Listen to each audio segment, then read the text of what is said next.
कहाँ last topic पहुंचा था? क्या किया था? चंद वंश की सामाजिक व्यवस्था। ठीक है, चलो चंद वंश की सामाजिक व्यवस्था, ये लास्ट टॉपिक आपने किया।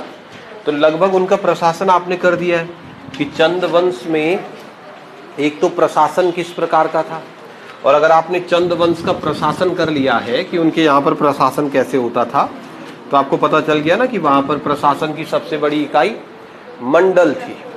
मंडल के नीचे देश, देश के नीचे क्या थे? परगना बने हुए थे, और प्रत्येक स्तर पर एक एक अधिकारी बैठाए गए थे। ये पीछे वाला फैन बंद कर दो, जो पीछे वाला है ना उसे बंद कर दो। ठीक। अब आपने प्रत्येक जगह पर कुछ ना कुछ अधिकारी बैठाए हुए थे। फिर आपने उनकी सामाजिक व्यवस्था पढ़ी। फिर हम चंदों के अंदर एक लास्ट टॉपिक इसको ये भी कर दो, न्यायिक व्यवस्था।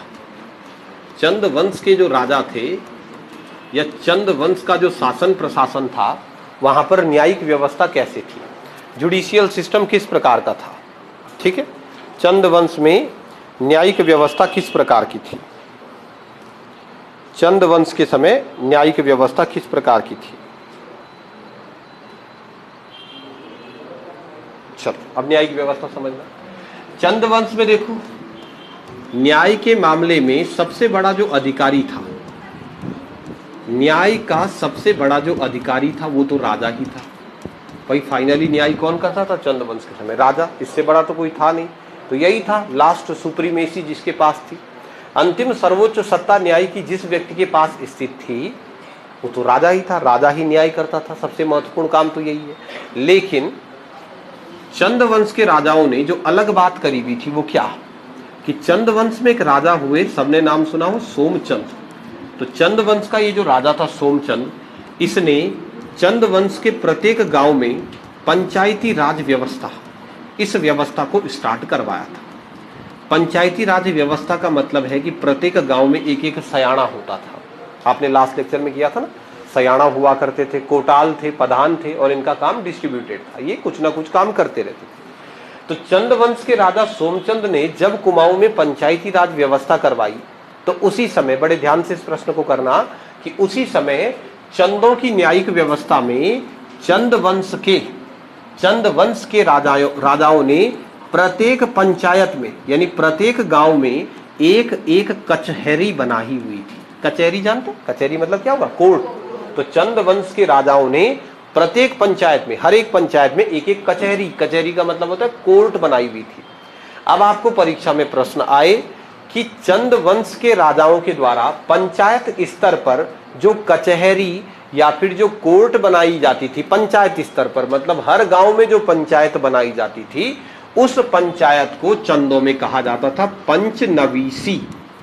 पेपर में आएगा प्रश्न अगर कि पंचनवीसी किसे कहते हैं, तो आप कहेंगे सर पंचनवीसी जो है वो चंद वंश के राजाओं के द्वारा पंचायतों में बनाई जाने वाली क्या थी? कचहरी थी। कचहरी मतलब कोर्ट।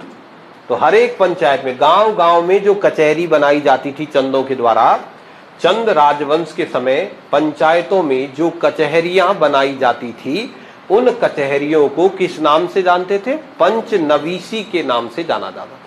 पंचायतों में जो कचहरियां बनाई जाती थी उन्हें पंचनवीसी कहते थे। ठीक है, चंद वंश में पंचायतों की कचहरी का नाम क्या था? पंचनवीसी। पंचनवीसी। अब दूसरा पॉइंट जरा ध्यान से समझना कि चंद वंश में पंचायत स्तर पर बनने वाली ये जो कोर्ट थी पंचनवीसी, इसी पंचनवीसी को चार थान भी कहा जाता था। इसका दूसरा नाम क्या था? चार थान। आपको परसों पेपर में प्रश्न आया था ना कि चार थान क्या है, तो चार थान चंद वंश के राजाओं के द्वारा। तुमने क्या टिक किया इसका आंसर? यही लगाया? हाँ, तो आगे से याद रखना इसको। जो कोर्ट होती थी चंदों की, तो चंदों की कोर्ट को पंचनवीसी कहा जाता था। ठीक है, पंचनवीसी कहा जाता था, और पंचनवीसी का ही एक नाम क्या भी था? चार थान भी था। इसके अलावा ये तो गांव की व्यवस्था हो गई, ये तो गांव स्तर पर ऐसे बनी है कोर्ट। जो राजा थे उन राजाओं के द्वारा जो कोर्ट बनाए गए थे, राजाओं के द्वारा जो न्यायालय बनाया गया था चंद वंश में, आपने स्टोरी के समय पढ़ा कि चंद वंश के समय चंद राजाओं का खुद का एक कोर्ट होता था, और चंद राजाओं का ये जो कोर्ट था इस कोर्ट को एक राजा लक्ष्मीचंद हुआ जिसने 2 हिस्सों में बांटा। पहले प्रकार की कोर्ट का नाम उसने रखा न्योवाली और दूसरे का नाम बोलो विस्टाली।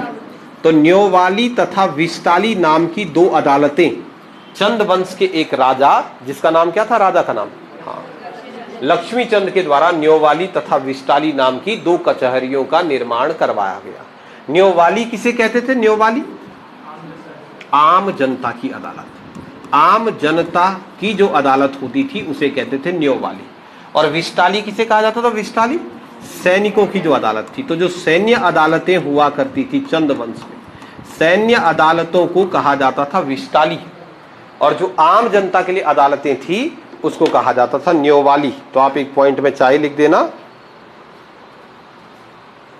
ये वाला पॉइंट।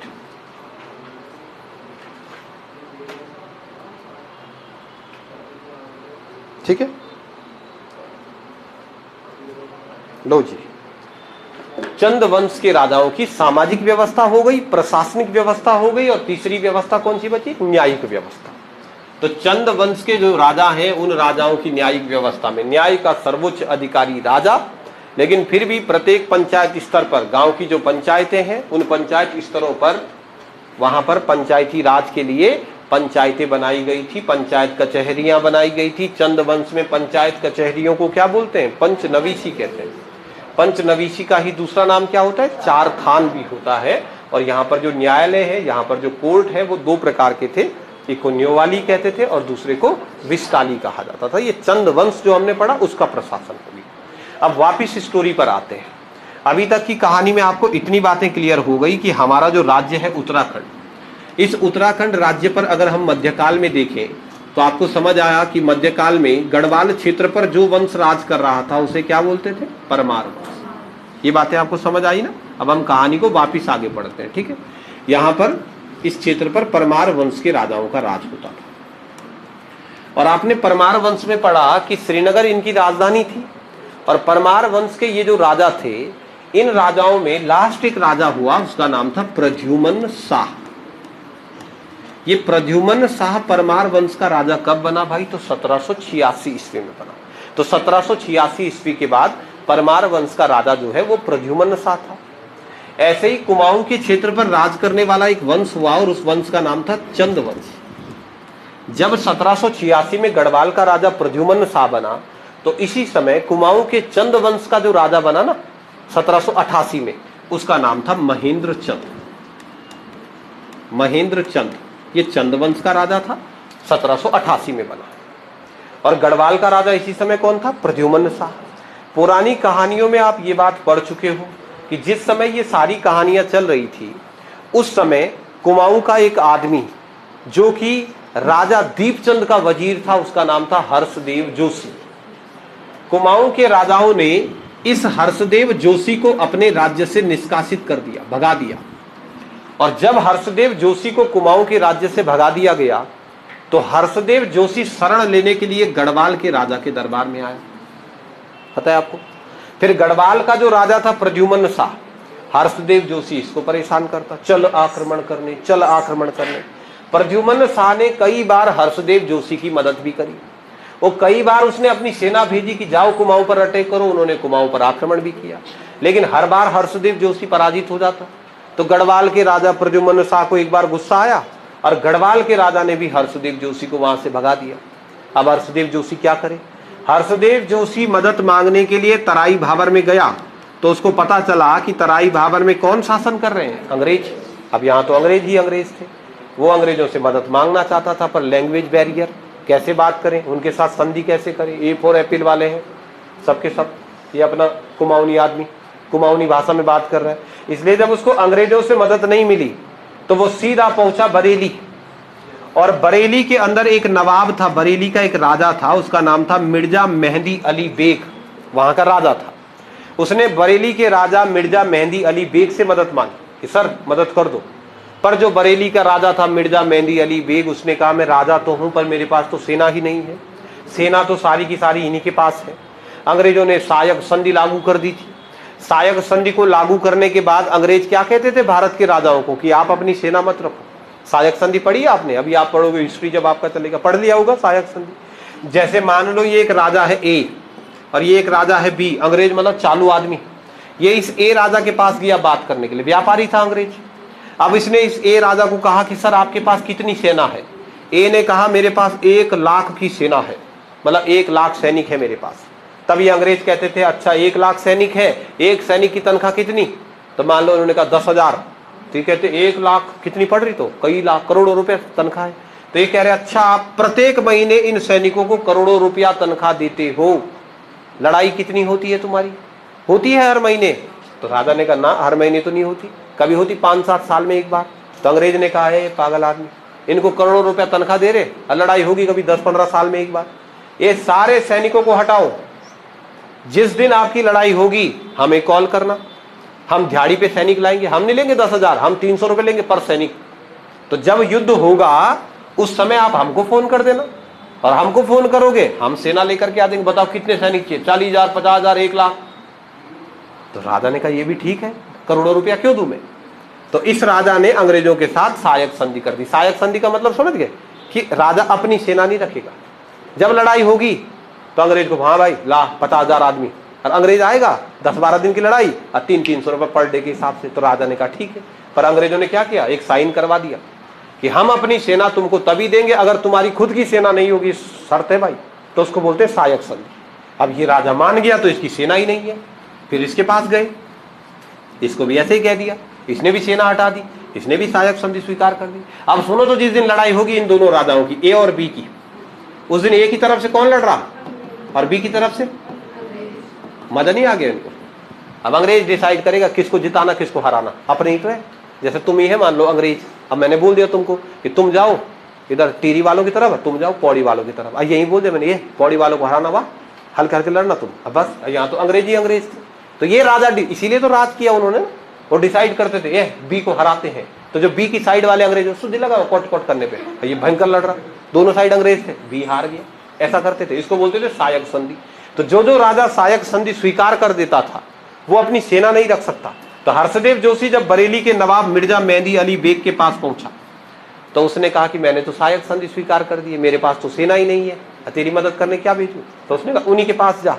हर्षदेव जोशी ने कहा मैं वहीं से आया हूँ। A for apple, B for ball, समझ नहीं आ रहा भाई, thank you, good morning, what is problem, ऐसा बोल रहा।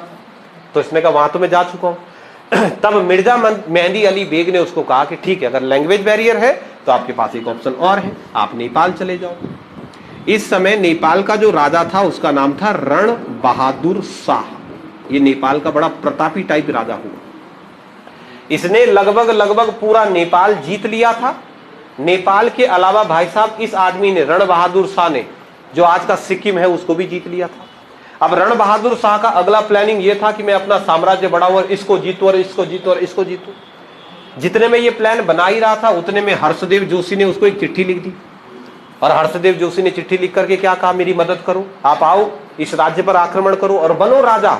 राजा आप ही बनोगे, मैं वजीर बनूंगा, लेकिन एक शर्त है, मैं वजीर बनूंगा, उसके बदले में आपको सारे भेद बताऊंगा, कहां से घुसना है, कहां से मारना है, ये सब कुछ करना है। अब गोरखा तो चाहते ही थे, रण बहादुर शाह तो चाहता ही था कि मैं आक्रमण करूं। तो रण बहादुर शाह ने हर्षदेव जोशी के इस प्रस्ताव को मान लिया और 1790 ईस्वी में ये रण बहादुर शाह अपनी सेना लेकर के निकला और इसने कुमाऊं राज्य पर आक्रमण कर दिया दो दिशाओं से। एक तरफ से रण बहादुर शाह का एक सेनापति था, उसका नाम था अमर सिंह थापा, नाम सुना होगा आपने। एक तरफ से अमर सिंह थापा अपनी सेना लेकर के आया, दूसरी तरफ से एक था इनका चौतरिया बमसा, नहीं उसका नाम था हस्तीदल चौतुरिया। ये थे गोरखाओं के दो सेनापति और ये दोनों सेनापति दोनों दिशा से अपनी सेना लेकर के आए। कुमाऊं में चंद वंश का राजा कौन था? इस महेंद्र चंद का एक चाचा था जो इसका सेनापति भी था, लाल सिंह। तो चंद वंश में दो ही बड़े आदमी थे, लाल सिंह और महेंद्र चंद। जब गोरखाओं ने कुमाऊं पर आक्रमण किया तो उनकी मदद कौन कर रहा है? हर्षदेव जोशी, जिसको कुमाऊं का चप्पा चप्पा पता है, कहां पे क्या है कहां पे क्या है, तो उसने सब बताया गोरखाओं को। गोरखा जब अपनी सेना लेकर के आए तो 1790 में रण बहादुर की सेना जब कुमाऊं में प्रवेश करी तो उन्होंने महेंद्र चंद और लाल सिंह को युद्ध में पराजित कर दिया। और जब लाल सिंह और महेंद्र चंद युद्ध में पराजित हुए, मदद किसने करी? हर्षदेव जोशी ने। इसलिए हर्षदेव जोशी को नाम देते हैं हम क्या? कुमाऊं का विभीषण। जैसे लंका में विभीषण का रोल था इंपॉर्टेंट, ऐसे इसको बोलते हैं कुमाऊं का विभीषण, और कुमाऊं का विभीषण बना हर्षदेव जोशी। इस हर्षदेव जोशी ने क्या किया, इस पूरे के पूरे क्षेत्र से, ये जितना का जितना क्षेत्र था, इस क्षेत्र से उनको गोरखा को मदद करी। जब गोरखा को मदद करी तो गोरखाओं ने महेंद्र चंद को पराजित कर दिया, और जब महेंद्र चंद पराजित हुआ तो कुमाऊं पर किसका अधिकार हो गया, गोरखा का अधिकार। कब हुआ, 1700 में। तो मैं आपको स्टोरी बता देता हूँ, फिर लिखेंगे इसको। क्या हमारे पास कुल मिला के कहानी बनी, ये आपका राज्य है, और 1790 ईस्वी के बाद क्या हो गया कि गढ़वाल का राजा तो वही है, अभी गढ़वाल पर कब्जा नहीं हुआ। गढ़वाल का राजा कौन है, प्रद्युम्न शाह, और कुमाऊं का राजा कौन था, महेंद्र चंद। कुमाऊं के राजा महेंद्र चंद को 1790 में गोरखाओं ने पराजित कर दिया, और खुद कुमाऊं की गद्दी पर बैठ गए। ये बैठ गए गोरखा। महेंद्र चंद मरा नहीं, भाग गया यहां से। महेंद्र चंद यहां से भाग गया। मैं एक बहुत इंटरेस्टिंग कहानी आपको बता रहा हूं, यहां तक कि मैं 2 पॉइंट अभी बेसिक आपको पता है ना। कुमाऊं पर आक्रमण कब किया गोरखा ने, 1790 में। जब 1790 में गोरखाओं ने कुमाऊं पर आक्रमण कर दिया तो हर्षदेव जोशी जो मेन कैरेक्टर था, उसने अब गोरखाओं को कहा कि बनाओ ले मेरे को वजीर। तो गोरखा ने कहा कि हम नहीं बना रहे। तो उसने कहा भाई ऐसा मत करो यार, रोमांटी बोलते इसको गांव में ना, रोमांटी कर रहे तुम, रोतड़ी भी बोलते, बेईमानी, कि आप हमारे साथ बेईमानी कर रहे हो।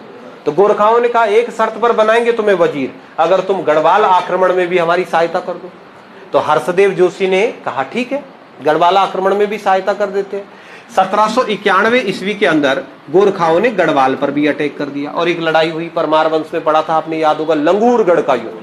1791 में गोरखाओं ने गढ़वाल पर भी अटैक कर दिया। लंगूरगढ़ में लड़ाई हुई, पर उस लंगूरगढ़ की लड़ाई में न गोरखा जीता न परमार वंश जीता, बराबर बराबर रही। लेकिन लंगूरगढ़ में गोरखा इस शर्त पर वापस गए कि गढ़वाल का राजा भी अब हमें कितना रुपए देगा, 3000 रुपया टैक्स देगा। तो गढ़वाल का राजा ने कहा ठीक है प्रभु, पर अटैक मत करना। तो अब देखो कुमाऊं तो गोरखाओं का हो ही गया, और जो गढ़वाल है उस गढ़वाल के राजा को 3000 रुपए हर महीने किसको देने पड़ते थे, गोरखाओं को देने पड़ते थे। अब कुमाऊं पर क्या हो गया, देखो गोरखा का शासन, और कुमाऊं का राजा महेंद्र चंद वो तराई भाबर भाग गया। हर्षदेव जोशी जो है वो हर्षदेव जोशी, उसका क्या हुआ कि जब लंगूरगढ़ का युद्ध हुआ तो लंगूरगढ़ के युद्ध के समय गढ़वाल के राजा प्रद्युम्न शाह ने नेपाल के सेनापति अमर सिंह थापा को हर्षदेव जोशी की सच्चाई बता दी। उसने कहा ये तो चालू है एक नंबर का, इसे तो कुमाऊं में किंग मेकर कहते हैं, नृप निर्माता, ये तो कभी भी किसी को, ये किसी का अपना नहीं है।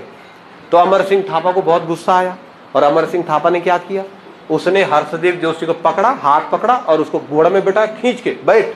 हर्षदेव जोशी को लगा कि कहां ले जा रहे, तब उसने कहा कि हम तुझे नेपाल ले जा रहे हैं। क्यों, वजीर बनाते बल तुझे। तो हर्षदेव जोशी ने कहा मां अभी बना रहे, तो उसने कहा हाँ, लेकिन खींच रहा था उसका हाथ। तो उसको उसके हाथ खींचने से आइडिया लगा ये भाई ऐसा क्यों खींच रहा। तो अमर सिंह थापा ने कहा तू बैठ बेटा, तेरा ऐसा वजीर बनाता हूं ना आज। तो हर्षदेव जोशी को खतरा मंडराया, आधे रास्ते में पानी पीने के बहाने घोड़े से निकला और भाग गया वहां से। और हर्षदेव जोशी ना यहाँ हरिद्वार में छुप गया। अब हर्षदेव जोशी देखो इसकी सारी चाल उल्टी पड़ गई। इसने गोरखाओं को बुलाया था इसलिए कि मैं कुमाऊं का वजीर बनूंगा, लेकिन गोरखा ही उसको मारने पर आतुर हो गए, गोरखा उसी को मारने लग गए थे। तो उसने कहा किसका वजीर, क्या का वजीर, भागो अपना। वो हरिद्वार में छुप गया। उधर दूसरी तरफ जो महेंद्र चंद है, ये महेंद्र चंद कुमाऊं से भागकर और तराई भाबर में जंगलों में अपना जीवन निपटा रहा था। ये कहां पर है, जंगल में है।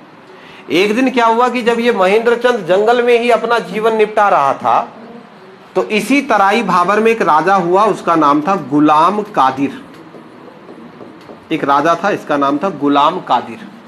इस गुलाम कादिर ने क्या किया, अपने ही भाई गुलाम मोहम्मद को मार दिया। गुलाम कादिर ये तराई भाबर, बरेली, पीलीभीत, नीचे की बात कर रहे हैं हम। तो यहां पर गुलाम कादिर ने अपने ही भाई गुलाम मोहम्मद की हत्या कर दी। जब गुलाम कादिर ने गुलाम मोहम्मद को मारा तो इस जमीन पर तो अंग्रेजों का अधिकार था। तो अंग्रेजों ने कहा ऐसे कैसे मार दिया, अब तो हमारा शासन है, आपने कैसे मार दिया। तो अंग्रेज ना गुलाम कादिर को गिरफ्तार करने आए। जब अंग्रेज गुलाम कादिर को गिरफ्तार करने आए तो गुलाम कादिर ने अंग्रेजों को भी मार दिया जो वो अंग्रेज गिरफ्तार करने आए थे। इस बात से अंग्रेजों को गुस्सा चढ़ा और अंग्रेज लोग जो है ना, उन्होंने गुलाम कादिर पर आक्रमण कर दिया। और यहां एक लड़ाई चल रही थी, किस किस के बीच, गुलाम कादिर की सेना और अंग्रेजों की सेना के बीच एक लड़ाई हो रही थी। जब ये लड़ाई चल रही थी तो उसी समय महेंद्र चंद जंगल में भटक रहा था, और जंगल में भटकते भटकते 2-3-4 साल हो गए थे उसको, और 2-3-4 सालों में बेचारा जंगल कुछ काम धाम ही नहीं, ऐसे ही घूम रहा था। और अचानक से उसने जंगल में घूमते घूमते देखा कि सामने लड़ाई हो रही है, तो कुछ नहीं किया। उसने पास में बैठा हुआ एक पेड़ था, अब पेड़ के ऊपर चढ़ गया आराम से। उसने कहा छोड़ आज का टाइम पास यही सही। अब वो पेड़ से लड़ाई देख रहा, तो किस किस की लड़ाई? गुलाम कादिर और अंग्रेज, WW फाइट होती जैसे, मार मार मार छत से। वो उसका क्या है, उसका कोई मामला ही नहीं था। अब जब लड़ाई झगड़ा हुआ तो लड़ाई झगड़े में क्या हुआ कि अंग्रेज जीत गए। अंग्रेज जीते तो अंग्रेजों ने गुलाम कादिर को गिरफ्तार कर दिया, और गुलाम कादिर को गिरफ्तार करने के बाद अंग्रेज इसको जेल ले जाने लगे। तो गुलाम कादिर तो पकड़ा गया, वो तो जेल ले जाने लग गया उसको। लेकिन जो गुलाम कादिर की सेना थी, सेना तो वही रही ना, सेना को थोड़ी करेंगे गिरफ्तार। अपराधी कौन था? कादिर। तो गुलाम कादिर को तो ले गए, लेकिन सेना वहीं पे रह गई। अब सेना टपरा गई है, हमारा तो कप्तान ही हो गया गिरफ्तार, तो सेना ऐसे ही टपरा रही थी। तो इतने में महेंद्र चंद पेड़ से नीचे उतरा, और उन्होंने महेंद्र चंद ने सेना को बोला, हे सेना, हो गए बेरोजगार, गई नौकरी, अब क्या करोगे कल से? जो तुम्हारा मालिक था, तुम्हारा मालिक तो चले गया जेल, अब तुम क्या करोगे कल से? तो इन्होंने बोला यार ये भी बात है, क्या करेंगे बताओ, अब दिहाड़ी करनी पड़ेगी कल से। तो महेंद्र चंद ने कहा मेरे को जानते बेटे तुम? क्यों भाई जी, राजा वहां का, मैं हूं कुमाऊं का राजा। तो सेना ने कहा लग तो नहीं रहा, तू जंगल में घूम रहा ना? तो उसने कहा मां कसम मैं राजा हूं वहां का, और यार गोरखा आए ना, उन्होंने मुझे भगा दिया वहां से, क्या तुम मेरी सेना में भर्ती होगे? चलो चलते हैं, गोरखाओं पर आक्रमण करते हैं। और गोरखाओं पर आक्रमण करेंगे, उसके बाद त्योरवेजी राज और सबकी सरकारी नौकरी मंजूर तुमको? तो सेना ने कहा जी सर मंजूर है, चलो। और महेंद्र चंद ने क्या किया, ये जो गुलाम कादिर में कह रहा हूं, इसका नाम था गुलाम मोहम्मद, ये जो था ना इसका नाम गुलाम मोहम्मद था, जो मारा गया। तो महेंद्र चंद ने गुलाम मोहम्मद की ये जो सेना थी, इस सेना को इकट्ठा किया, और इस सेना को इकट्ठा करके वापिस महेंद्र चंद अपना राज्य वापिस प्राप्त करने के लिए किस पर आक्रमण कर रहा है? आपको कहानी समझ आई?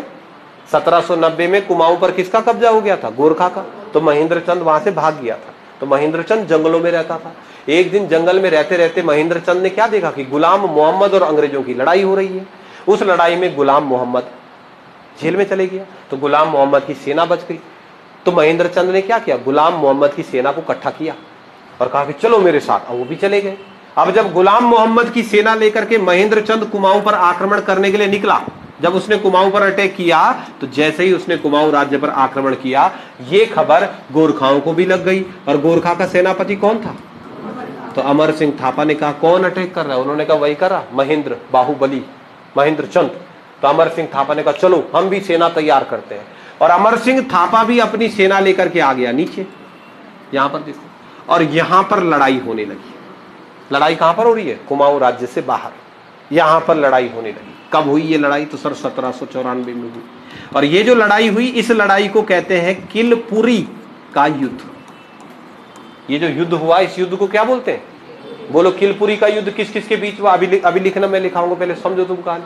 किलपुरी की लड़ाई किस किस के बीच हुई? गोरखा और महेंद्र चंद। ऐसा नहीं कि 1790 के बाद महेंद्र चंद गायब हो गया, ना जी ना, अभी तो कहानी बची है। तो महेंद्र चंद वापिस अपना राज्य प्राप्त करने के लिए आ रहा था, और उसकी गोरखा के साथ थपड़े हो रहा। वहां किलपुरी एक जगह है ना, तो किलपुरी नामक स्थान पर एक तरफ से गोरखा और एक तरफ से महेंद्र चंद की सेना लड़ रही है। और इनकी भयंकर घमासान लड़ाई 4-5 दिन हो गई, तो और लड़ाई चल रही है। कौन जीते कौन हारे बात की बात है, लेकिन जिस समय इन सब की यहाँ पर लड़ाई चल रही थी, इतने में अंग्रेज आ गए यहाँ पर, क्योंकि जमीन किसकी थी ये? तत्व में अंग्रेज आ गए।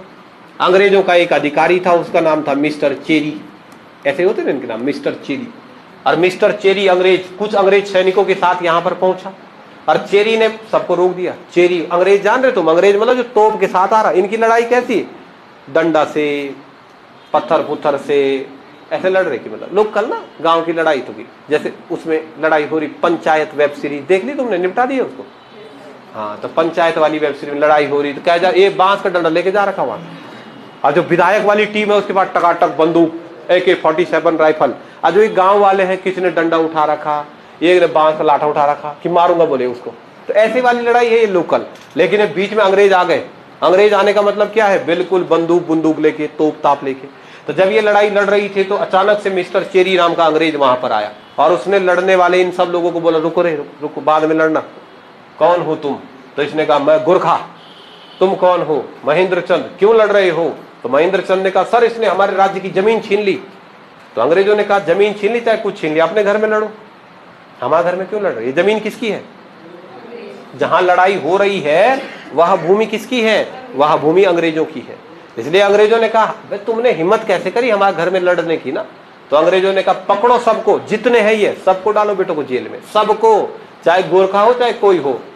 तो अमर सिंह थापा भी हीरो बन रहा था, मैं गोरखा, एक लगी उसकी भी चल अंदर, सबको पकड़ के जेल डाल रहे थे जितने भी थे ये।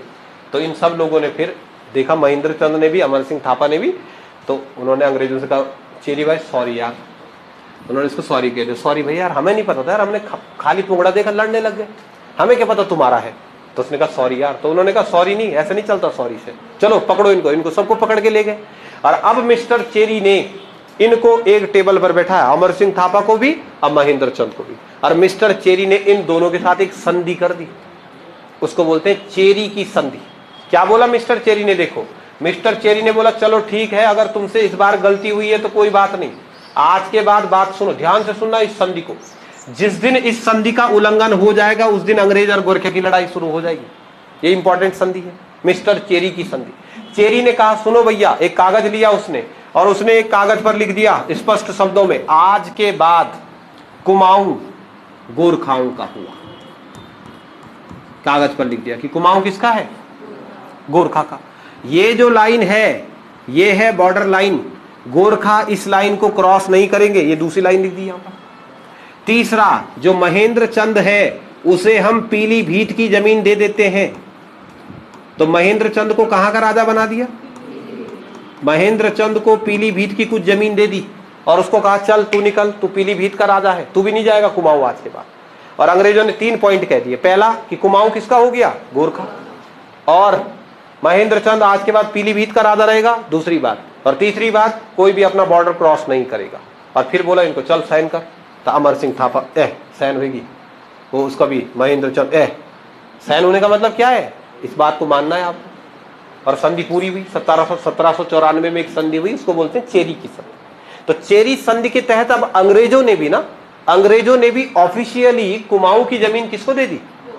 अंग्रेज भी मान गए कि ये जमीन तुम्हारी है, और महेंद्र चंद को पीलीभीत की जमीन मिल गई। और ये खबर एक दिन अखबार में छपी और अपना चाचा हर्षदेव तो हरिद्वार में बैठा हुआ था जंगल में साधु का बेस बनाकर।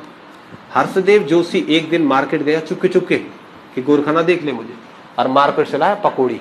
पकौड़ी वाले ने पकौड़ी दी अखबार में। अब पकौड़ी खाते खाते नीचे अखबार में उसने खबर पढ़ ली कि अंग्रेजों ने कुमाऊं की भूमि गोरखाओं को दे दी और महेंद्र चंद को पीलीभीत का राजा बना दिया। अब सोच सकते तुम क्या हुआ होगा इसका? इसमें आग लग गई हर्षदेव जोशी पे, और हर्षदेव जोशी बादशाह गुस्से में सीधा पहुंच गया अंग्रेजों से मिलने। और जैसे ये उत्तर प्रदेश में पहुंचा, इसने उत्तर प्रदेश में एक ही चीज पूछा, चेरी कौन है? बोल चेरी। इसने कहा चेरी कौन है? वो चेरी। और टक चले गया सीधा मिस्टर चेरी के सामने। और जैसे इसको मिस्टर चेरी मिला, इसने डायरेक्ट मिस्टर चेरी को पहले तो गाली दे दी जाते ही, इसकी भाषा में वैसे भी नहीं समझेगा। अब इसने मिस्टर चेरी को बोला, ओ बेटा चेरी, ये बात सुन, है कौन तू? ये जो कुमाऊं की जमीन है ये तेरी है क्या? तेरी तो नहीं है ना, तेरी जमीन तो नीचे की है। ये जमीन जब तेरी है ही नहीं तो तूने कैसे दे दी है गोरखा को? ये जमीन चंद्रवंश के राजाओं की है, और चंद्रवंश का राजा था दीपचंद, वो मर गया। उसके बाद चंदों का फैमिली में कोई बचा नहीं है, चंदों का एकमात्र कोई व्यक्ति बचा तो मैं बचाऊं, वजीर। तो ये जमीन मेरे बिना परमिशन कैसे दे दी बोल तूने? और ये जो महेंद्र चंद है ये तो चंद है ही नहीं, ये तो मोहन सिंह रौतेला का लड़का है, इसको कैसे जमीन दे दी? हल्ला मचा दिया उसने, हो और ये सब ऐसा हम नहीं सुनते, और ये और वो भयंकर हल्ला कर दिया। एक वीडियो क्लिप वायरल हुई SRTC बादशाही हॉल में, एक कॉलेज है टिहरी में ना, एक बादशाही हॉल में कॉलेज है वहां। तो वहां पर क्या चल रहा था कि एक आंदोलन चल रहा था, जनरल और OBC के जो कर्मचारी है वो आंदोलन कर रहे थे, हड़ताल कर रहे थे। तो सब लोग गए हड़ताल पे, और वहां का एक एम्प्लॉय था वो नहीं गया। और जब वो नहीं गया तो वो बाकी कर्मचारी पहुंचे और उन्होंने कहा जो हड़ताल पे नहीं जाएगा उसमें कंडाली लगाएंगे हम, और गए और उसको कंडाली लगा दी उसकी। कैसा चिल्ला है तब, वो किसी की नहीं सुन रहा था, और अंग्रेजी में बोल रहा था। अंग्रेजी कहाँ थी तब, पहाड़ में कमी आती, और सीधा बोल दिया उसने अपने कर्मचारियों को, हाउ आर यू टू कंडाली मी वन, ऐसा डायरेक्ट बोल दिया, हु आर यू भाई। हाँ भयंकर चिल्लाया वो तो। और जैसे कंडाल लगा उसको, हम नहीं मानते, देखना वो वीडियो, देखना, मैं भेजूंगा तुमको, देखना जरा एक बार। पहले 1-2 बार चिल्लाया वैसे, हम नहीं मानते, कौन संगठन, किसका संगठन, कंडाली लगी ना तो होता है, गुस्सा आ जाता है। और जब वो सामने वाले बोल रहे थे ओए ऐसी बात करेगा, और डायरेक्ट बोल रहे थे हु आर यू कंडाली मी, मतलब उसके बोलने का मतलब ये था कि तुम कौन हो मुझको कंडाली लगाने वाले, और इतनी कठिन अंग्रेजी कौन बोलेगा। और भयंकर चिल्ला गया भाई, 5-7 मिनट की वीडियो चिल्लाते रहा, ऐसा चिल्ला रहा था Harshdeep Joshi, who are you my Kumaon giving, है ना, कैसे दे दिया मतलब तूने, थोड़ा बहुत सीख गया ना, हल्का फुल्का अंग्रेजी आ गया था उसको, कैसे दे दिया भाई। मिस्टर चेरी ने क्या किया ना, जब उसने देखा कि हर्षदेव जोशी भयंकर चिल्ला रहा है, तो मिस्टर चेरी ने 50 रुपए निकाला और 50 रुपए हर्षदेव जोशी के जेब में रख दिया टस करके। जैसे ही 50 का नोट हर्षदेव जोशी के जेब में पड़ा, तो अब हर्षदेव जोशी के बोल बदल गए थे। अब उसने कहा यार भाई साहब अच्छी बात नहीं है यार भाई साहब, ऐसे मत क्या करो ना, ऐसे प्यार से बोल रहा, 50 रुपए पड़ गया ना। अब मिस्टर चेरी ने क्या बोला उसको कि सुन भाई हर्षदेव जोशी, करता क्या है तू, तो उसने कहा कुछ नहीं करता, छुप के रहता हूं वहां। मिस्टर चेरी ने हर्षदेव जोशी को कहा कि सुन, हर महीने की 1 तारीख को 50 रुपए तेरे खाते में भेजेंगे हम, 50 रुपए तेरी पेंशन है, कुछ नहीं करना तूने, वहीं रह बैठा हुआ, तुझे हर महीने पेंशन मिलेगी। तो हर्षदेव जोशी खुश हुआ, जंगल में रहता था बेचारा ना, अभी तो 1 रुपए दिया, 50 रुपए दे रहे अंग्रेज उसको। तो हर्षदेव जोशी ने कहा ठीक है, सॉरी भाई सॉरी, हाँ मैं गुस्सा, अलग बात थी, खुश हो गया वो। उसने कहा वेरी थैंक यू भाई, थैंक यू तो सीख ही गया था। तो मिस्टर चेरी ने कहा कि तुझे हर महीने हम 50 रुपए की पेंशन देंगे, बताओ भी कोई दिक्कत है। तो हर्षदेव जोशी ने कहा क्या, हम मेरे को क्या दिक्कत, कोई बात नहीं, गढ़वाल भी दे दे मेरी वाला से, 50 रुपए देते रहना मुझे। और तब हर्षदेव जोशी घर की तरफ आ रहा था, तब मिस्टर चेरी ने रोका उसको। मिस्टर चेरी ने कहा सुन रहे हर्षदेव जोशी, ये 50 रुपए की मासिक पेंशन हर महीने हम तुझे 50 रुपए दे रहे हैं, जानता भी है क्यों। तो हर्षदेव जोशी ने कहा क्यों, क्योंकि मैं हल्ला कर रहा था। उन्होंने कहा नहीं हल्ला नहीं, इसलिए नहीं, हम अंग्रेज कुछ समय बाद कुमाऊं पर आक्रमण करेंगे, करना है हमने अटैक, और जिस दिन बेटे हम कुमाऊं पर अटैक करेंगे तू हमारी मदद करेगा, इसलिए है 50 रुपए।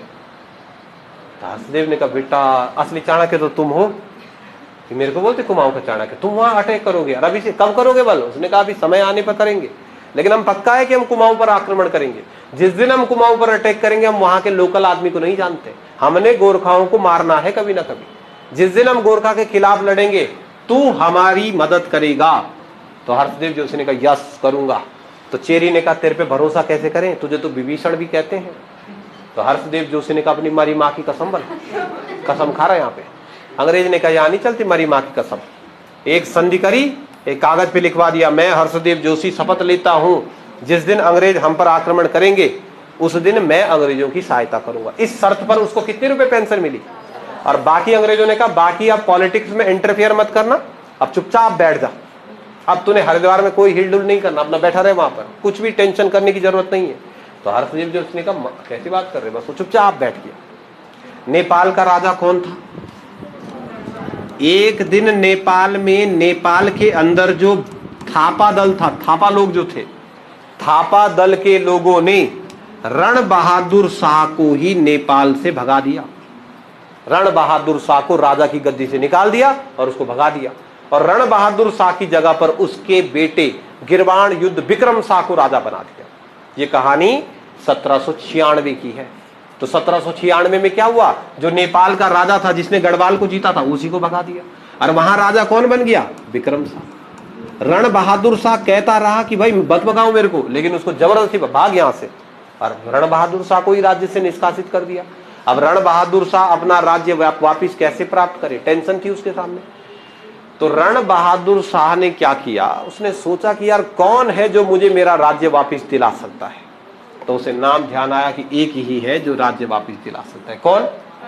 तब रण बहादुर शाह ने हर्षदेव जोशी को पत्र लिखा और उसने कहा हे हर्षदेव जोशी, मैं संकट में हूं, सॉरी भाई, सॉरी यार भाई, वेरी वेरी सॉरी, प्लीज मेरे को नेपाल का राजा वापिस बना दे। तो मुझे नेपाल का राजा बना देगा वापिस से तो मैं कुमाऊं का वजीर तुझे बनाऊंगा। और हर्षदेव जोशी ने मिस्टर चेरी के सामने मरी मां की कसम खाई थी कि आज के बाद पॉलिटिक्स में नहीं जाऊंगा। लेकिन जैसे ही उसे रण बहादुर शाह का पत्र मिला, वो घोड़े पे बैठा नेपाल पहुंच गया, चल भेजी बल, चल किसको मारना, हम वहां पहुंच गया। अब वो रण बहादुर शाह की मदद कर रहा था। जब वो रण बहादुर शाह की मदद कर रहा था तो उसी बीच उसके बेटे की हत्या हो गई। इस बात से हर्षदेव जोशी बहुत प्रभावित हुआ और वापिस हरिद्वार जाकर के हरिद्वार में बैठ गया। हर्षदेव जोशी खत्म नहीं हुआ है, जिस दिन अंग्रेज आएंगे वो वापिस आएगा और फिर से कुमाऊं पर शासन करेगा। इतने में कुमाऊं का राजा विक्रम शाह बना। विक्रम शाह ने साम्राज्य विस्तार किया और 1804 में विक्रम शाह ने गढ़वाल राज्य को भी जीत लिया। तो 1790 ईस्वी से लेकर 1814-15 ईस्वी तक गढ़वाल और कुमाऊं दोनों क्षेत्रों पर किसका शासन हुआ? गोरखा। और ये जो गोरखा का शासन था भाई, इसे अत्याचारी शासन कहा जाता है। अब न चंद थे न परमार थे। पहले कुमाऊं से चंद हारे, चंदों के हारने के बाद प्रद्युम्न शाह, आपने पढ़ा था, खुड़बुड़ा के युद्ध में हार गया। जब प्रद्युम्न शाह खुड़बुड़ा के युद्ध में हार गया तो पूरे के पूरे कुमाऊं और गढ़वाल पर किसका शासन हुआ? 25 साल तक कुमाऊं और 10 साल तक गढ़वाल पर गोरखाओं का शासन रहा और ये शासन बहुत भयंकर अत्याचारी शासन काल रहा। गोरखाओं के शासन काल को एक पर्टिकुलर नाम दिया गया, गोरख्याणी। गोरख्याणी मतलब आतंकवाद फैल गया, गोरख्याणी लग गई। गोरख्याणी लग गए मतलब गोरखे आ गए, भागो रे। राज्य की प्रजा में त्राहिमाम मच गया, क्योंकि गोरखाओं ने इस राज्य पर शासन करते समय इतने अत्याचार किए कि यहाँ के लोगों के लिए जो जीवन है ना वो कष्टदायी हो गया। आगे पढ़ेंगे कि कैसे उन्होंने अत्याचार किया। यहाँ के लोग हेल्पलेस हो गए, क्या करें बताओ। दिन रात यहाँ के लोग बस भगवान की पूजा करते थे, हे भगवान प्लीज बचा दे हमें, हे भगवान फुल हर्षदेव जोशी को ही भेज दे, जैसा भी था। पर ऐसा तो नहीं करता था गोरखा। तो तुमने 3-5 करे सीधा गला काट दिया खड़े खड़े, और 3-5 नहीं किया। अगर तुम गोरखा के सामने चुपचाप जा रहे हैं तो पकड़ के बेच देते थे। अगर कुछ बोलोगे तो गला काटेंगे और नहीं बोलोगे तो बेच देंगे। तो बहुत दिक्कत। जैसे तुम आए कोचिंग सुबह और शाम को फिर हरिद्वार मंडी, अब बेच दिया तो बड़ा संकट चल रहा था। तो यहाँ के लोग दिन रात पूजा कर रहे थे, भगवान काश कि हर्षु भाई आ जाए। जैसा भी था, मतलब चाणक्य था पर कोई बात नहीं। और गढ़वाल का राजा मर चुका था, तो गढ़वाल के राजा का बेटा कौन था? सुदर्शन शाह, ये राजकुमार था। तो लोग ये भी उम्मीद कर रहे थे कि यार काश इनसे बढ़िया है हमारे राजा, ऐसा नहीं करते। तो लोग ये उम्मीद लगा कर बैठे थे। सुदर्शन शाह खुद जंगलों में भटक रहा था। एक दिन 1807 ईस्वी में जब सुदर्शन शाह हरिद्वार के जंगलों में भटक रहा था तो अचानक कहते हैं उसे कुछ गोरखा सैनिक मिले। अचानक वाली बात, वो जैसे गुफा से निकला, टक सैनिक सामने। और गोरखा सैनिकों ने कहा कम इधर आ। ये चले गया वहां। अब गोरखा सैनिकों ने कहा कौन है तू? पूछा उसको, क्या है तेरा नाम? इसने कहा गुल्लू। सुदर्शन शाह कहेगा ना, तो गोरखा तो ढूंढ रहे थे राजकुमार को, तो इसने झूठ बोल दिया, मेरा नाम गुल्लू है। बोल कहाँ का है तू? तो इसने कहा मैं वहां को चमोली का हूँ। सुन ना, झूठ बोल दिया। यहाँ क्या कर रहा है? तो उसने कहा सर तपस्या करने आया हूँ। और हालत कैसी हो रखी होगी इसकी, गोरखा सामने बंदूक लेके खड़ा और कांप रहा भयंकर। तो गोरखा ने पूछ भी लिया कि क्यों कांप रहा? तो उसने कहा ऐसी ठंड लग रही बल मेरे को ना, पर उसकी हालत खत्म, क्योंकि किसी भी क्षण मर सकता था। तो फिर गोरखा सैनिकों ने कहा चल आधार कार्ड दिखा, है तू गुल्लू की नहीं है? तब लगी इसकी हालत खराब। आधार कार्ड पे तो लिखा हुआ था सुदर्शन शाह। तो इसने कहा अंकल जी आधार कार्ड घर पे छूट रखा बल। तो पता नहीं गोरखा सैनिकों का मूड सही था, तो गोरखा सैनिकों ने कहा इसको चल दोबारा मत भटकना, चल अपने गुफा में। तो ये वापिस किया और उस दिन से इसके मन में ये बैठ गया कि कब तक तो बचूंगा, कभी ना कभी तो गोरखा सैनिक पकड़ ही लेंगे। तो सुदर्शन शाह ने वेट नहीं किया, उसने तुरंत अंग्रेजों को चिट्ठी लिख दी। और जब उसने अंग्रेजों को चिट्ठी लिखी तो उसने कहा सर प्लीज हेल्प मी, मेरी मदद करो, आओ इधर और गोरखा को भगाओ यहाँ से। तो अंग्रेजों ने सुदर्शन शाह के इस प्रस्ताव को स्वीकार किया और एक दिन वो हमारे राज्य पर आए। जब वो आए तो वही थे जिन्होंने यहाँ से किसको भगाया? गोरखा को। यहाँ से किसने भगा दिया? गोरखा। अंग्रेजों ने गोरखाओं को इस राज्य से भगा दिया। इसलिए ना जब आप उत्तराखंड का मॉडर्न हिस्ट्री पढ़ोगे तो ध्यान रखना, हमारे राज्य में हम कभी भी ना अंग्रेजों का विरोध नहीं करते हैं, भारत वाले करते हैं। अंग्रेजों भारत छोड़ो, हमारे राज्य का लोग नहीं बोलता ऐसा। हमारे राज्य का लोग बोलता है कि हे भाई यहाँ से जाना मत, ए तेरे को तेरी माँ की कसम प्लीज मत जाना यहाँ से। क्यों? तू जाएगा तो कौन आएगा? समझ रहे आप बात को? भारत में वो 1857 की क्रांति, सबने मारा अंग्रेजों को, भागो भागो भागो, और हमने छुपाया। आजा सब सारे अंग्रेज कहाँ आए? यहीं आए छुपने के लिए। तो हम अंग्रेजों के विरोधी नहीं हैं बहुत लंबे समय तक। और वो भी क्यों? क्योंकि उन्होंने हमें गोरखाओं के अत्याचारी शासन काल से बचाया था अंग्रेजों ने, इसलिए हम अंग्रेज के विरोधी कभी नहीं रहे। तो अंग्रेजों का हमने खूब सपोर्ट किया। लेकिन फिर एक दिन गांधी जी आए ना, गांधी जी, महात्मा गांधी। तो महात्मा गांधी ने हमको कह दिया, उत्तराखंड वालों, हम बहुत मानते थे गांधी को उत्तराखंड वाले, और गांधी जी ने कहा अंग्रेज मुर्दाबाद। तो हमें ऐसा लगा जैसे मेरे पापा को गाली दे रहा होगा कोई। हमने कहा ये गांधी पागल हो गया भाई, ऐसे क्यों बोल रहा? इतना बढ़िया आदमी भाई, गोरखा भगाया उसने, क्या क्या किया इसने? सड़क बनाई, दास प्रथा खत्म करी, बच्चों को बेचने की प्रथा खत्म करी, सती प्रथा खत्म करी, स्कूल खोले, कॉलेज खोले, सरकारी नौकरी बनाई, सड़कें, गाड़ी सब ये लाए, डाक विभाग सब ये लाए। तो पूरी व्यवस्था, सरकारी नौकरी थी, हमारे लिए बटालियन बनाई, तो ये तो अच्छा अच्छा कर रहे थे। और इनके लिए जब गांधी जी ने कहा अंग्रेज मुर्दाबाद, तो हमें बहुत बुरा लगा। तो हमने डायरेक्ट पूछा एक गांधी भाई क्यों दे रहे उसको गाली?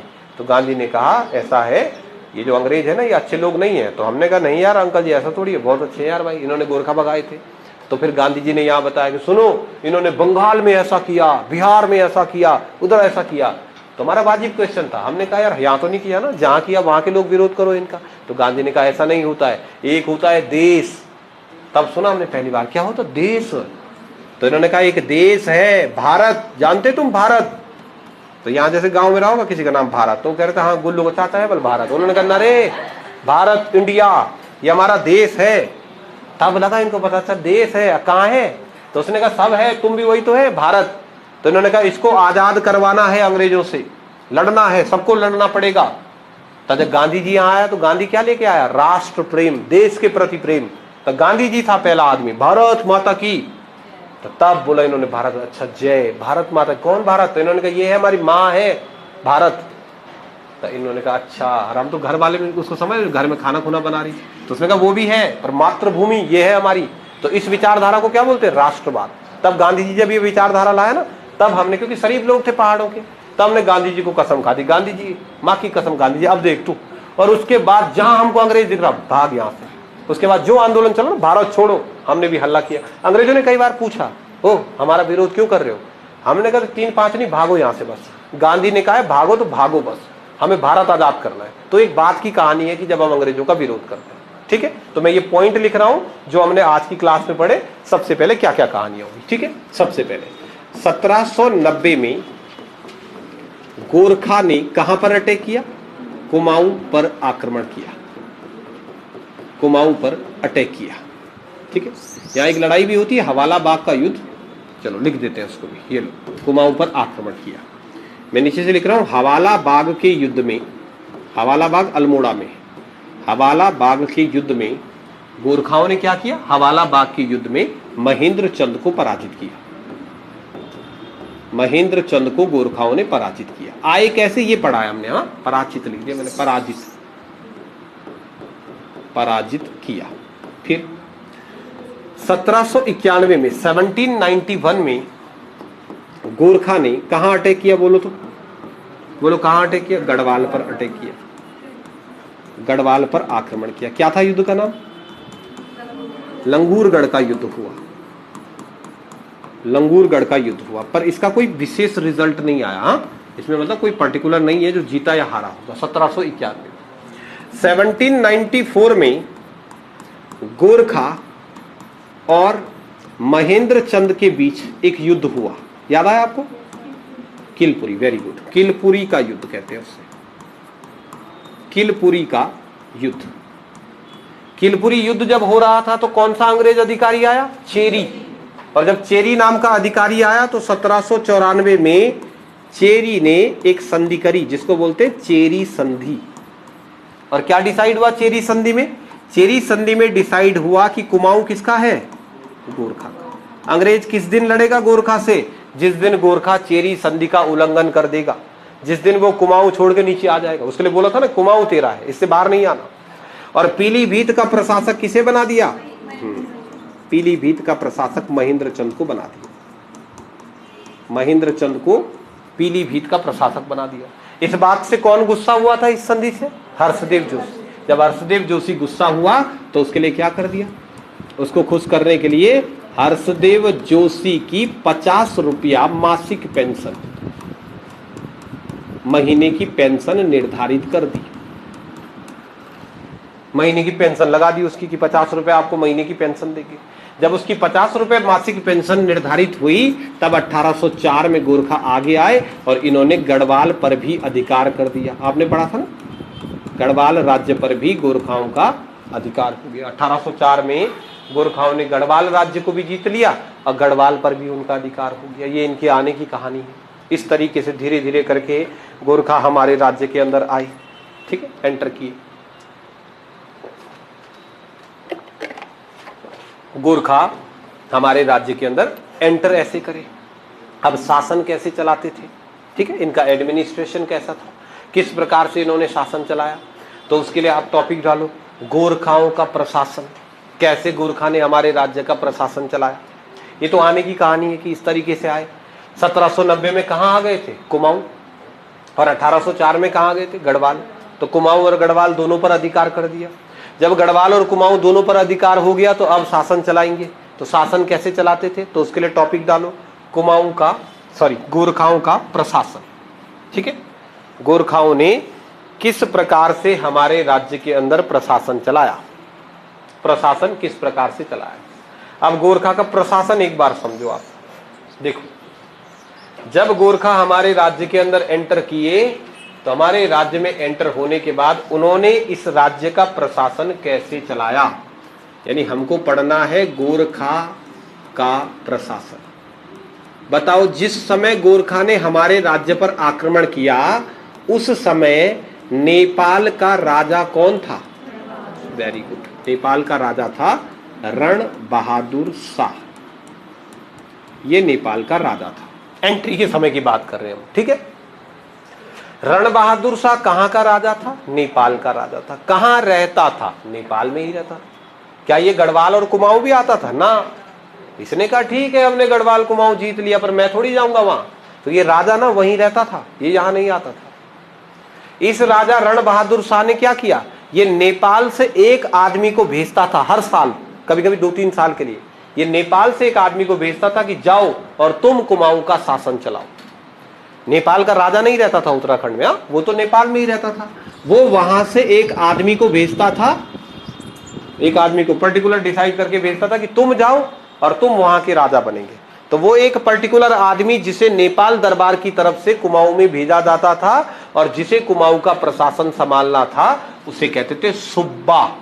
क्या बोलते उसको, हाँ। तो जिस समय गोरखा यहां शासन करते थे ना, तो गोरखाओं के शासन काल में हमारे राज्य का सबसे बड़ा प्रशासनिक अधिकारी कौन था, सर्वोच्च प्रशासनिक अधिकारी। गोरखाओं के शासन काल में राज्य का सबसे बड़ा प्रशासनिक अधिकारी जो होता था उसे कहते थे सुब्बा।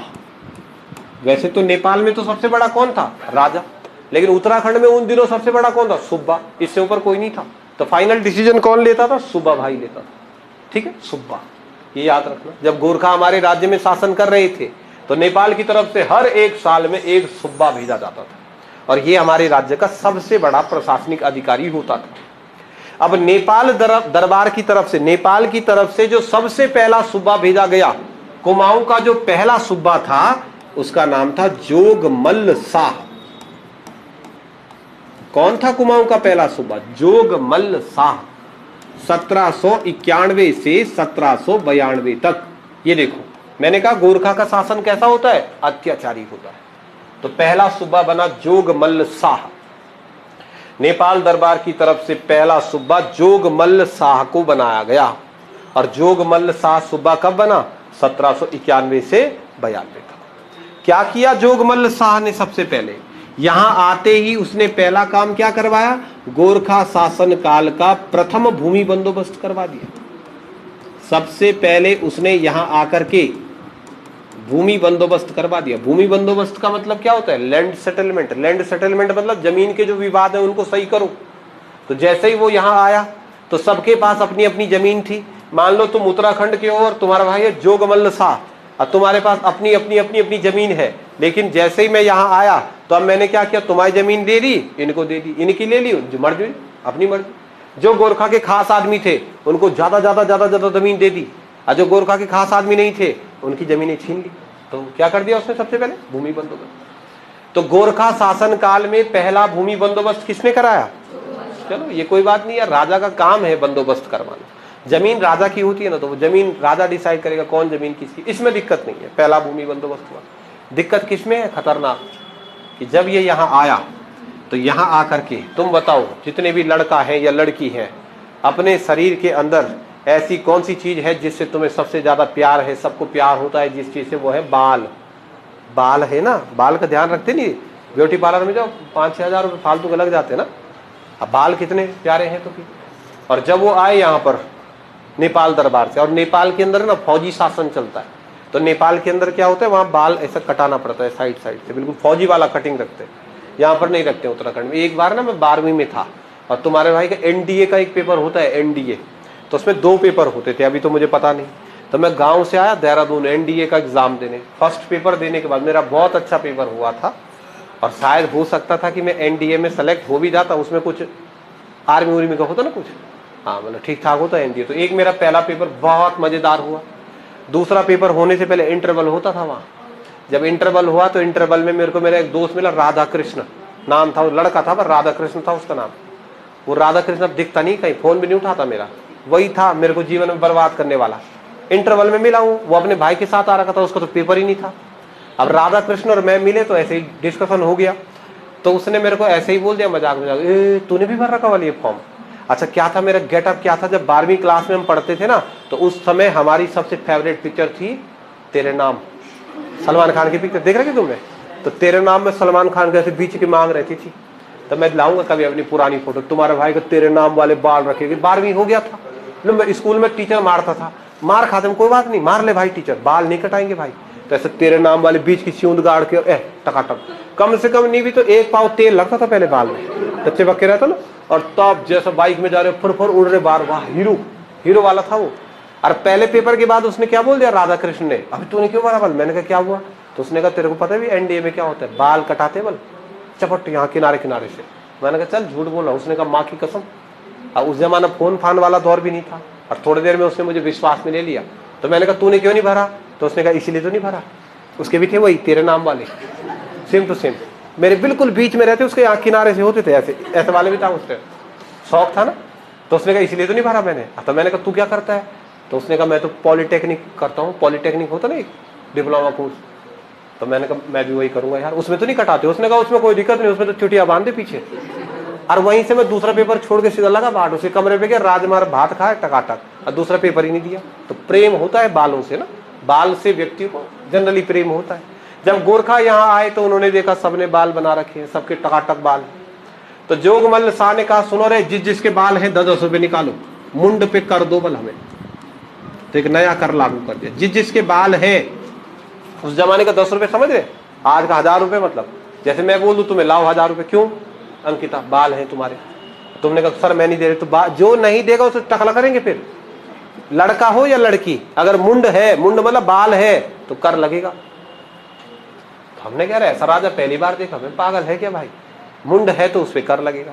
तो 10-10 रुपए सब आदमियों से किस चीज का ले रहे हैं कि बाल है तुम्हारे, और अगर नहीं देना है तो कटवाओ। तो बताओ अच्छे लोग हैं ये, चलो कोई बात नहीं। तो ये जोगमल्ल शाह था, ये पहला सूबा था। 91 से 92 तक यही रहा। 92 में जब ये गया ना तो लोग बड़े खुश हुए, लोगों ने कहा चल फन गया तो सही ना। क्यों, क्योंकि यार बाल पे टैक्स ले रहा है बताओ, और ना हो किसी पे 10 रुपए, 24 घंटा गोरखा जेब में उस तरह लेके घूम रहा, ला भाई 10 रुपए नहीं है, पकड़ो 4 आदमी इसको, और छील दिया उसको। तो अजीब सिस्टम था। 1792 में जोगमल्ल शाह चले गया। जब जोगमल्ल शाह गया तो लोगों ने भगवान की प्रार्थना करी कि हे भगवान धन्यवाद, वो बाल वाला चले गया। स्कूल में भी तो था टीचर, अरे मेरे स्कूल में तो मेरा एक जीजा था टीचर, हमारे जीजू है एक ना, अब वही था टीचर। ऐसा मारता ना भाई कि जब मैं उस स्कूल में गया तो वहां खबर सुनाई पड़ी कि यहाँ अगर जो बाल नहीं कटाता बल तो गुरुजी स्कूल में ही काटता बल उसका बाल। और हमारे गाँव का पढ़ता था वहाँ एक लड़का, और डेली कह रहा गुरुजी उसको बाल कटा बाल कटा। और वही था मेरा जीजू था वो, और मैं नहीं मिलता, मैं अभी भी डरता हूँ भाई उसको देखे, स्कूल का भयंकर टीचर था वो। और एक हमारे गांव का था लड़का, गुल्लू बोलते उसको। अब गुल्लू भाई जैसे स्कूल में गया, और गुल्लू ने बाल कटाए ही नहीं कई दिन तक, और उसने क्या किया कि उस तरह लाया जीजा ने मेरे, और पूरा टकला कर दिया उसको। और गुल्लू जब सुबह स्कूल आया तो लंबे लंबे बाल, और शाम को घर गया पूरा छिल रखा वहां। घर में गुल्लू के पापा ने देखा, गुल्लू के पापा सीधा अगले दिन स्कूल में, और गुल्लू के पापा ने जो जीजा था हमारा सीधा उसके सामने, मर गया बल में। ठीक बात बोली ना उसने कहा मैं मर गया, अभी बाल काटे तो थोड़ा थोड़ा काटते, टकला कर दिया इसको, हल्ला मचा दिया वहां। अब ऐसा क्या टकला कर दिया, ये टकला तो तब होता आदमी जब मर जाए कोई घर में ना, तो मुंड कर मतलब ऐसा बाल काट देगा। और 1792 में वो रिटायर हो गया तो लोग खुश हुए। अब मेरी किस्मत कितनी अच्छी थी बताओ, जिस दिन मैंने 9th क्लास में उस स्कूल में एडमिशन लिया उसी दिन मेरे जीजू की गवर्नमेंट जॉब लगी। अब मैं खुश, मैंने कहा वो अब काटो तेरे नाम, अब कोई और मास्टर था नहीं, तो ये तो गया जोगमल्ल शाह तो गया, तो लोग खुश हुए कि ये चले गया। इसकी जगह पर दूसरा जो सूबा आया उसका नाम था नरशाही। 1792 से लेके 93 तक ये आया दूसरा सूबा। देखो ये नया सूबा था, 1792 में इसने चार्ज लिया। तुम्हें पता है गोरखाओं के शासनकाल में गोरखा ने एक नियम बनाया हुआ था, एक टैक्स लगाते थे गोरखा, उसका नाम था सलामी, सलामी कर। सलामी का मतलब जैसे ही कोई गोरखा का सैनिक दिख जाए तो उसको दिखते ही ऐसा करते ना, जय हिंद सर, तो इससे नहीं था दिक्कत, ये तो कर लेंगे, तो जैसे ही कोई मिला तो जय हिंद सर, और ऐसे किया, और जय हिंद सर के बाद 10 रुपए देना था उसको। किसके? नजराना था, वो नजर आ गया ना। जैसे ही कोई गोरखा का सैनिक दिख जाए तो सलामी के 10 रुपए पड़ते थे। तो लोग बताओ, गोरखा सैनिक आएगा सामने से देखेंगे कि भागेंगे? भाग जाते थे लोग, और गोरखा के पीछे भाग रहे इधर इधर, जय हिंद सर, 10 बार दिख रहा, 10 बार 10 रुपए, 100 रुपए लग गए। तो अब देखो दूसरा सूबा आया नरसाई, 1792 में जब कुमाऊं का सूबा आया नरसाई, तो इसका पहला दिन ड्यूटी का। अब कैसे पहचानेंगे आपकी कौन सूबा है, कौन नायाब सूबा है, ऐसे कैसे पहचानेंगे? तो जैसे आप पुलिस में देखते हैं या आर्मी में देखते हैं, आर्मी शासन था इनके यहाँ, ड्रेस में ना स्टार लगे होते हैं, आप पहचान लेंगे ना कौन कांस्टेबल है, कौन एसआई है, कौन इंस्पेक्टर है, कौन डीएसपी है। स्टार लगे ना, 2 स्टार है तो भाई आप एसआई है, सिंगल स्टार है तो आप एएसआई है, नहीं है स्टार तो काली फीती लाल फीती बना रखा रहता है। ऐसे ही जो सुब्बा होते थे तो सुब्बा के यहाँ पर स्टार लगे होते थे, उससे पहचान होती थी। पर जैसे नरसाई आया तो पहले दिन तो ड्रेस थी नहीं, तो पहले दिन उसके पास कोई स्टार नहीं था, और वो ऐसे ही फॉर्मल ड्रेस में कुमाऊं के अंदर आ गया। और एक गांव के अंदर उसने एंट्री करी, यहाँ आया गांव में। अब गांव में देखो खूब सारे मकान थे, और ये नॉर्मल ड्रेस में की, कौन सा सैनिक वाले कपड़े पहने हुए थे। क्या किया इसमें देखो तो, यहाँ ये इस गांव में गया, यहां से आया, इस गांव में गया, सबके घरों के बाहर से चक्कर लगाया, पूरा गांव का चक्कर लगाने के बाद वापस वहीं पे आ गया। अब ये जो नरसाई है उसने ड्रेस तो पहनी नहीं थी सेना वाली, तो वैसे किसी को क्या पता कि कौन है ये। अब पूरे गांव का चक्कर लगाया, लोग देख रहे थे कई बार कि यार कौन होगा, फिर लोगों ने कहा कोई दिक्कत नहीं, वापिस वहीं पे आया। वहीं पे आने के बाद इसने अपने सैनिकों को आदेश दिया, सबको बुलाओ, गाँव वालों को, सारे गाँव वालों को बुलाया गया। लगभग 500 से 700 गाँव वाले थे। उसने कहा तुम्हें पता है मैं कौन हूँ? गांव वालों से। तो गांव वालों ने कहा ना यार हमें नहीं पता, कौन है तू? उसने कहा तू सूबा हूँ बेटा तुम्हारा, मैं हूँ आपका नया सूबा। तो लोगों ने कहा अरे प्रणाम भाई जी, 10 रुपये लेके आते हैं। तो उसने कहा ना ना ना ना, ऐसा थोड़ी होता, जब मैं आया तुम्हारे गाँव में तुमने मुझे सलामी दी, प्रणाम किया। तो लोगों ने कहा सर यार एक बात बताओ, हमने पहचाना ही नहीं तुमको तो कैसे करते प्रणाम? उसने कहा पहचाना का क्या मतलब होता है, मैं सुबह था तुम्हारे गांव में आया, तुमने मेरे को प्रणाम नहीं किया, सैनिकों को आदेश दिया काट दो इनको, सबको काटो, एक नहीं रहना चाहिए जीवित। रात को पूरे गांव में सेना बुलाई और पूरे 700 के 700 ग्रामीण को काट दिया। क्यों? प्रणाम नहीं किया था। भाई साहब एक ही रात में नागरकोटी ब्राह्मणों के 700 ग्रामीणों को मौत के घाट उतार दिया। तुमको मजाक लग रहा होगा ना कि अत्याचारी शासन था, ये था अत्याचारी। क्यों मारा? प्रणाम नहीं किया। बस सबने कहा यार भाई जी 20 रुपए ले ले। उसने कहा नहीं नहीं नहीं नहीं, और एक ही रात में। और किस दिन मारा? मंगलवार के दिन मारा। उस दिन मंगलवार था, अब मंगलवार को चिकन चुकन नहीं खाते ना तुम, हनुमान जी का बार है बोले, और यहाँ मंगलवार को लोग चिकन नहीं खा रहे। इसने तो 700 आदमी निपटा दिए पूरी रात। सोचो तो उस गांव में कैसा हो रहा होगा। जैसे एक आदमी ये है अंकित, तो खटाक लगे इसके गले में तो चिल्लाहट भी तो बचेगी ना। और जैसे मैं मार लूं तुमको सबको एक एक करके, और ऐसा अंकिता का गला काटा तो तुम चुप रहोगे बैठे हुए, ये गुरुजी, और वे हल्ला होगा ना, भयंकर हल्ला, वहां चीतकार मच गई पूरे रात भर। अगल बगल की ग्रामीण टेंशन में आ गए। सुबह जब आसपास के गांव वालों ने देखा क्या हुआ, कि जाते हैं उस गांव में पूछने, तो उस गांव में सिर्फ 700 लाशें मिली। जब पता किया कि क्या हुआ था तो उन्होंने कहा यार इसको प्रणाम नहीं किया था बस। अब सोचो आज के बाद गोरखा तुम्हें मिल जाए, प्रणाम करोगे कि नहीं करोगे? तुम होते जो उस समय, आज के बाद गोरखा तुम्हें मिल जाए तो आप प्रणाम करोगे? लेट जाएंगे उसके, ए भाई मानना मत ना। तो बड़ा खतरनाक सुबह था। हम खुश हुए कि बाल, इससे बढ़िया तो बाल वाला ही ठीक था, पंटकलाई कर रहा था। ये आया नरसाई, क्या किया इसने? तो इस सुबह के समय मंगलवार रात्रि हत्याकांड हुआ। मंगलवार रात्रि हत्याकांड। इस हत्याकांड में एक ही रात में सारे गांव वालों को सामूहिक नरसंहार कर दिया। इसे सामूहिक नरसंहार। एक ही रात में नागरकोटी ब्राह्मणों का एक गांव था, उस गांव के सारे लोगों को मार दिया, प्रणाम नहीं किया। नरसाही कहावत फेमस हुई कुमाऊं के अंदर। कुमाऊं के लोगों से जब लोगों ने पूछा कि क्या हुआ उस गांव में, तो लोगों ने एक शब्द कहा, क्या? मंगल की रात कौन से वार की रात थी? मंगल की रात। और किसका पाला पड़ा? नरसाही का पाला। मंगल की रात नरसाही का पाला। ये कहावत किसके लिए प्रसिद्ध हुई? नरसाही के लिए। एक ही रात में नागर कोटि ब्राह्मण सबको मार दिया। बताओ, तो इनका प्रशासन अच्छा है कि बुरा है? अच्छा नहीं है ना भाई। यार क्या बात कर रहे भाई तुम। नरसाही ये दूसरा कुमाऊं का सूबा हुआ, और इस सूबा ने बड़ा आतंक मचाया उधर भी। सबसे बड़ा प्रशासनिक अधिकारी तो सूबा ही था, और जब प्रशासनिक अधिकारी आया सूबा, तो फिर ये गया। कल मैं लिखवा दूंगा पॉइंट। जिस दिन इसका रिटायरमेंट हुआ कैसे खुश हुए होंगे लोग ना। डर तो लगता ही है ना भाई, यार इसको मार दिया बताओ 700-800 को, और 700-800 को मार दिया, हमको कब मार दे। तो 93 तक तो लोग ऐसे ही डर के साए में रहे।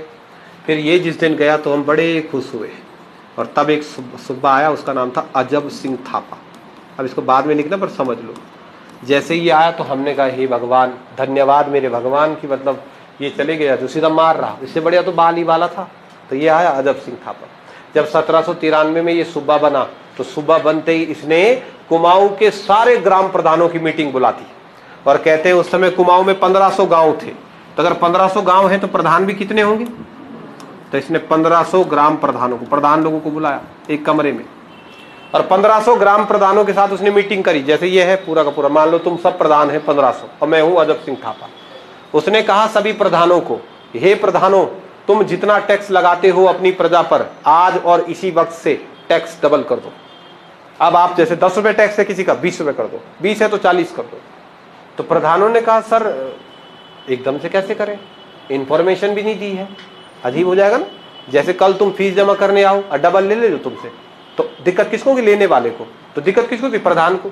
तो उसने कहा सर हमने तो यार इंफॉर्मेशन भी नहीं दी, एक काम करो आप अगले महीने से, इस महीने हम बोल देते हैं कि भाई अगले महीने से डबल करते हैं, अभी रुक जाते हैं। तो अजब सिंह थापा ने अपने सैनिकों को आदेश दिया कि दरवाजा बंद करो। दरवाजा लगा वहां। अरे इन 1500 आदमियों को बोला, पूछा भला मैंने तुमसे पूछा कि क्या करना है कि क्या नहीं करना है? मैंने तो तुमको आदेश दिया और तुमने बीच में क्यों बोला? तो उन्होंने कहा सर बोला नहीं, हम तो आपको सजेशन दे रहे थे। इसने सैनिकों को बोला चक्कू लाओ, चक्कू लाओ, तलवार, और 1500 ग्राम प्रधानों को चित कर दिया, वही इनको भी मार दिया। तुमको मजाक लग रहा गोरखा का शासन, और तुम्हें लग रहा गुरुजी मजाक कर रहा कि अत्याचारी शासन। अबे 1500 ग्राम प्रधानों को सिर्फ इसलिए मार दिया कि उन्होंने बीच में कहा कि अगले महीने से करते हैं डबल टैक्स। क्या होगा इसके बाद? तुमको गोरखा दिख जाए अगर आज के बाद, उसके सामने खड़े भी होगे बताओ? आतंक फैल गया, आतंक पूरे कुमाऊं और गढ़वाल में आतंक फैल गया। ए भाई गोरखा से तो कैसे बोलना कुछ ना। और अब बताओ गोरखा तुम्हारे सामने आए और तुमको बोले कि चल बन कुकड़ा, तो बोलोगे नहीं नहीं, तो ये बस तुम जो मर्जी बोल भाई। तो पूरे के पूरे कुमाऊं में आतंक फैल गया इन गोरखा शासकों के समय। तो कल करते हैं इसके आगे का, आज आप इतना कर लो, ठीक है।